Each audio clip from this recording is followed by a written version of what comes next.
പിണറായി വിജയൻ നയിക്കുന്ന നവകേരള മാർച്ച് 11ാം ദിവസമായി ഇന്ന് മലപ്പുറം ജില്ലയിൽ പര്യടനം തുടരുകയാണ്. വിവരങ്ങളുമായി സലീം ഉമർ ചേരുകയാണ്. സലീം, ഇപ്പോൾ മാർച്ച് എവിടെയാണ് എത്തിച്ചേരുന്നത്? മറ്റു വിവരങ്ങൾ. മാർച്ച് അങ്ങാടിപ്പുറത്ത് എത്തിച്ചേരും.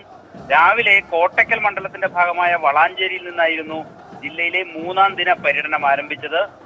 മതസാമുദായിക ശക്തികൾ വലിയ പ്രാമുഖ്യം അവകാശപ്പെടുന്ന പ്രദേശമാണിത്. പക്ഷേ അവിടെ പുതിയ ചരിത്രം എഴുതി ഈ മാർച്ച് എന്ന് തന്നെ പറയാം. ജാഥാനായകൻ പിണറായി വിജയനെ അത്രമേൽ ആവേശത്തോടെയാണ് വളാഞ്ചേരി വരവേറ്റത്. പിണറായിയുടെ വാക്കുകളെ അങ്ങേയറ്റം ആവേശത്തോടെ അവർ എതിരേൽക്കുകയും ചെയ്തു. അഴിമതി ഗ്രസിച്ച UDF ഭരണത്തിനെതിരെ നിശിത വിമർശനമായിരുന്നു പിണറായിയുടെ പ്രസംഗം.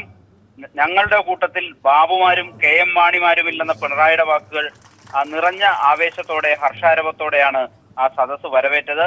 ഇനി ഉള്ള സ്വീകരണ കേന്ദ്രം വള്ളുവനാടിന്റെ ഹൃദയഭൂമിയായ അങ്ങാടിപ്പുറമാണ്. സാമ്രാജ്യത്വ വിരുദ്ധ പോരാട്ടത്തിന്റെ പൈതൃകം പേറുന്ന അങ്ങാടിപ്പുറം വള്ളുവനാട് ഒരിക്കൽ കൂടി ചുവന്നു തുടുത്തിരിക്കുന്നു എന്ന് പറയാം.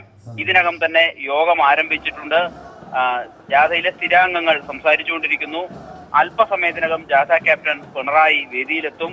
വലിയ ആവേശത്തോടെ പിണറായിയെ വരവേൽക്കാൻ കാത്തു നിൽക്കുകയാണ് അങ്ങാടിപ്പുറം എന്ന് പറയാം. ഇനി അല്പസമയത്തിനകം മഞ്ചേരിയിലും മലപ്പുറത്തുമാണ് സ്വീകരണങ്ങൾ ക്രമീകരിച്ചിരിക്കുന്നത്. ഇന്നത്തെ പര്യടനം മലപ്പുറം ജില്ലയിലെ വൈകിട്ടത്തെ സ്വീകരണത്തോടെ അവസാനിക്കും. രാവിലെ എടപ്പാളിൽ നിന്നാണ് പിണറായി ജാഥയ്ക്ക് തുടക്കം കുറിച്ചത്.